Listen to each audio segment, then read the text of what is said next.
Hi, I wanted to welcome everyone to the c0c0n conference. This topic is about ransomware threats and how they've gone up during this COVID-19 pandemic situation we are in. My name is Santhosh Srinivasan. I'm a senior director with Flex, formerly known as Flextronics, and I take care of global IT services and IT compliance. So, as you can see, all these headlines, and some of them are in the US, some of them in India, and most of these are very recent, and these have happened in the last couple of months, right? The Carnival cruise line got hacked in the US, and data got exfiltrated, privacy data, customer data, right? Passport data, etc., got exfiltrated. And Garmin, right? Garmin, basically a lot of their key systems got encrypted, databases got encrypted, so their websites were offline for about, or the key applications, right? I am a Garmin user, and my watch wouldn't, or my app wouldn't connect to their cloud application for about 5 or 6 days, right? They were completely knocked out, and the rumors, they ended up paying the ransom of $5 million plus to get the decryption key and get their systems back online quickly. Then you talk about the US liquor giant. This is Jack Daniels, was hit by a ransomware attack, and there is some talk about data getting exfiltrated over there also. I think some of them paid the ransom, some of them didn't, and they used their backups to restore their systems and come back online. And in a lot of cases, it depends what data got exfiltrated, right? And what's the exposure to the organization, which decides if you pay the ransom or not. Then on the Indian context, you have these articles in India, which basically are stating that the ransomware attacks have gone up in India.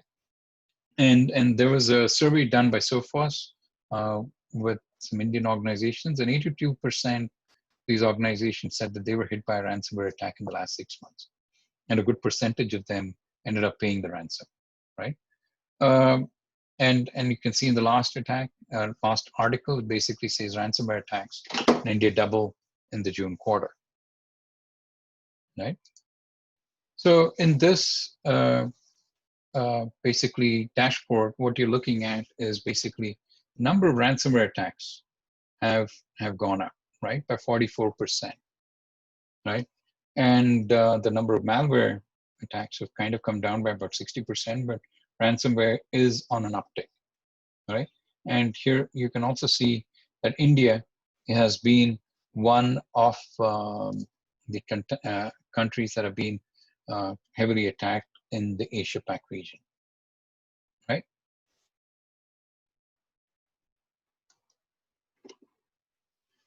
Here, what are the different attack vectors? You can kind of see that RDP compromise seems to be becoming a favorite in this pandemic situation, because a lot of organizations, in response to trying to get their employees enabled to work from home, they used RDP to get their employees enabled and to work from home. And because we were in a lockdown situation, you couldn't send assets home. And the only way you could do something remotely was give them access to their desktops in the office, right? And you ended up turning RDP on, in some cases insecurely, and that has become an attack vector, an exposure to the organization, and which is being compromised now, or hackers are leveraging it to compromise the organization, right? And you can kind of see the RDP compromise vector is kind of on the upswing. The average ransom payment in Q2 was at about 178K, which is a 60% leap from 111K that an organization was paying in Q1, right? So it seems that a lot of more organizations are ending up paying up in this case, and that is something for organizations to think about, saying how they're going to manage this going forward. Right, and a lot of the attacks, data got exfiltrated, as you can see.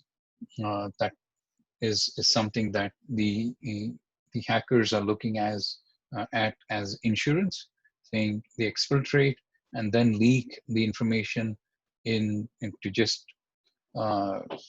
ensure that the organization pays up, right?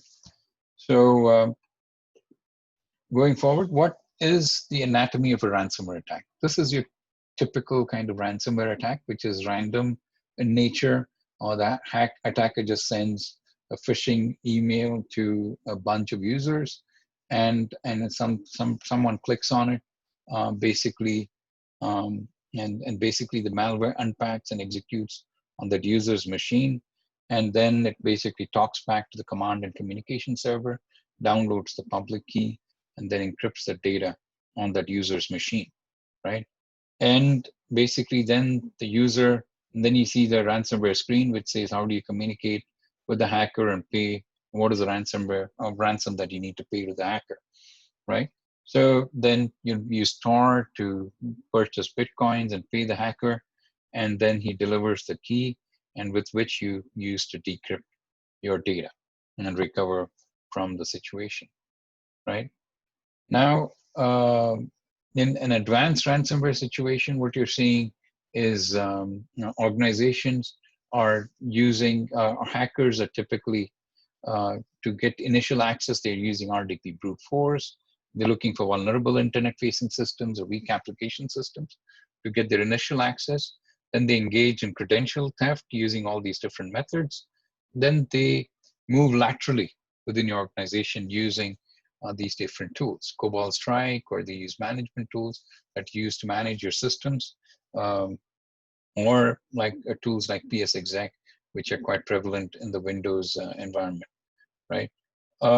So once they laterally move, then they create new accounts, change group policy, leverage shadow IT tools, schedule tasks, register services, and then the payload gets downloaded, right, on these systems, and then executed, right? Continuing, what you also see is basically this is your spam emails, and you basically see the malware gets installed. As I mentioned in the earlier slide, credential gets stolen. You escalate privileges to be an admin user, move laterally within your organization, recon Active Directory, delete backups, and at this point also exfiltrate data, right? So this gives you multiple insurance. So you can't restore from backups. There's data already leaked out, and then you basically disable protection on security products. And then you deploy the malware. In this case, it's the root malware, right?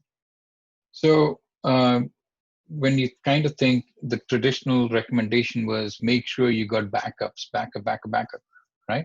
And now you're realizing backups probably can't protect you if the backups get deleted or something else happens. So how do you recover, right? So what has changed? It's no longer random.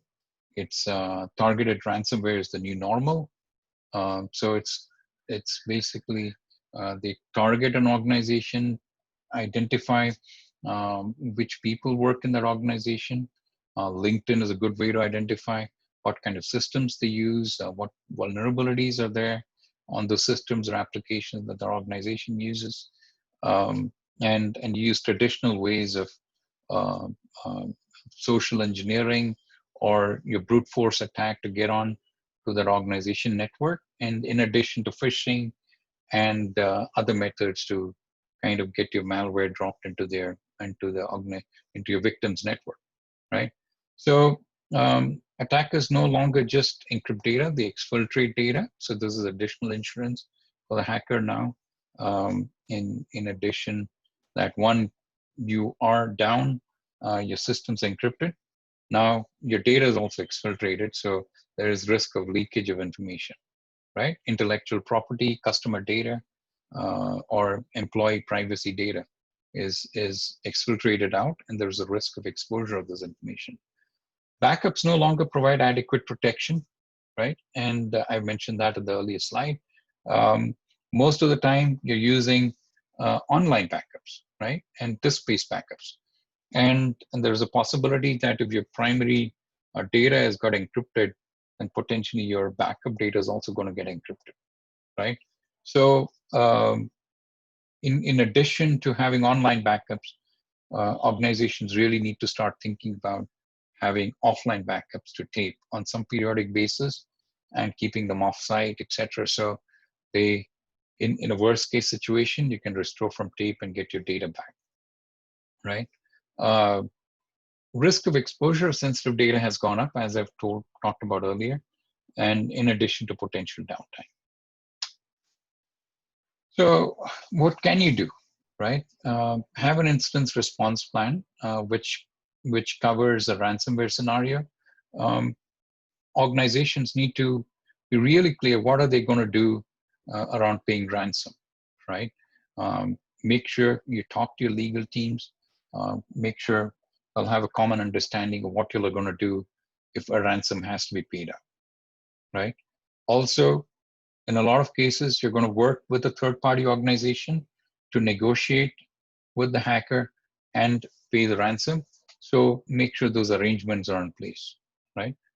And you have this documented somewhere. Improve user awareness. The user social engineering is typically targeted at your end users, and it's one of the vectors to get on the organization network. Make sure that you've got appropriate security awareness trainings for your employees, and you make them knowledgeable about phishing and social engineering and the do's and don'ts, right? Also, if you do end up becoming a victim of a ransomware attack, then what do your users do? Who do they reach out to in the security team, right? And what do they do with their systems, right? A lot of times there is the employee might just shut down the system, right? And then you're going to lose the ability to do a forensic analysis. So you probably want to make sure that your users know that in the event of a ransomware attack situation, unplug your system from the network, or and don't shut it down, or just hibernate your system, right, instead of powering it off, right? Have a good endpoint security posture here. Make sure you have an anti-malware, preferably a behavior-based, that can detect and protect against ransomware attacks, right? And restrict privileged access at the endpoint, right? And this probably, in this work from home situation, there is a tendency for your sysadmin to say, or your desktop admin to say, hey, I can't, this user is sitting at home. There is a possibility that he is going to get disconnected from the network. So how does he log into that system and do something? So there is a tendency to say, let's give admin access to that person since he's sitting at home. And so this, what it does is the ransomware, the malware runs in the context of the logged in user. He's got admin access, your problems just multiply, right? So ensuring that access is controlled at the endpoint is really important. Make sure your systems are adequately patched. That includes your operating system and applications on a timely manner, security patches in particular. Backing up endpoint critical data, right? Make sure your data gets backed up on a predefined frequency. And if in the event your user machine does get encrypted, then you can restore from backups, right? And recover the data, right? You can restore the system and recover the data after that. Implement a good anti-spam and a URL scanning solution. Yes, your users are trained in not to click on certain things. If they do click, one, you don't want the bad emails to show up on a user's mailbox. So make sure you filter them out. And if they do show up, have a URL scanning solution where if it's basically scanning for malicious URLs, right? And it's basically cleaning them out if something malicious is coming in onto your user's mailbox. Segment your network to slow down the spread and to protect key infra and applications. If it's your shop floor network, put them on a different, separate them probably using a firewall or leveraging. So segment them out so that if your corporate network gets infected, then it's not spreading into your shop floor environment and shutting down your operations, right? So segmenting and ensuring you're controlling what traffic goes between these networks is important. At the same time, if there is certain key systems which hold privacy data, maybe segmenting them out also kind of helps. It slows down the spread, and you make sure these systems are not compromised that easily, right? So network segmentation probably helps you in controlling the spread of the virus or the malware as it goes through your network. Identify third-party ingress into your network and restrict access based on need to know. Make sure they don't just get complete access on your network and they can get anywhere, right? So they just get access to what they need to, and that's it. So restrict access, right? Um, and review and enhance monitoring controls to detect ransomware. So if it does come on your network, it is important that you detect it quickly and shut it down quickly, and so that it doesn't start spreading all over your place. So have adequate monitoring controls to detect a compromise and to shut it down quickly, right? So in this slide, so what do you do, right, in terms of response roles and responsibilities? Have a good process in terms of who does what during an incident response scenario, right? In this case, your CEO, Chief Operating Officer, is responsible for discussing liability with the insurance, with the lawyers, what key account damage control, prioritizing a response, delegating, outsourcing in terms of if you need additional search capacity. All these systems are encrypted. You need to rebuild all the systems from scratch. And so you need to take some decisions over there saying how, and you need an incident response provider who's going to do the forensic investigation and detect how much potential data has been exfiltrated, right? And what is the level of compromise? So that is the c0c0n Chief Operating Officer responsibility. Sales and marketing responsible for communications. There's just a guideline, right? So for your organization, you'll need to develop something. There's just kind of a sample, right? Outbound communication to clients, inbound from clients, deal with external third parties, press, etc. And all communications need to be approved by the CEO and the lawyer so that you're not creating any legal situations for your organization. Technicians or the IT teams, lock down affected systems, investigation and forensics gathering, recovery planning, vendor coordination, and how do you get back to regular services, right? And in this case, it's like your CEO checklist. What do you do, right? Goal, delegate and run interference, assess the damage, how widespread is the attack? Is it ongoing? You need to pull the plug on your network, on your tools, temporarily halt support, delegate triage outreach to affected customers, be aware of regulations and requirements, HIPAA, GDPR, etc. Who do you need to communicate out to? And because you have breach notification guidelines, and just get on your phone with not just your clients, but to all these different people, which we talked about earlier, right? Make sure you have your story straight, how much to share, with whom, what are you going to communicate, make sure you're reviewing with your lawyer, and utilize everyone to the fullest extent. Make sure you're optimally using your organization to respond and recover from the situation, right? In conclusion, cover the basics which are within your realm of influence. There's no use worrying about, oh, this is a really bad situation, I can't do anything, the hacker is going to release the data or leak the information, etc. Those are outside your control. What is within your control is do the basics right. Make sure the systems are locked down, make sure they're patched, and make sure you have a good incident response plan to recover from the situation, right? Which is my next point. Have clarity on ransom payment. Make sure your company has a posture around ransom payment. Have external vendor agreements in place to assist as required. and which we talked about earlier. And at the end of the day, take a deep breath. Don't panic. Right? You will recover from this and get over it. Right? So with that, end my session. I'm open for questions. Thank you very much.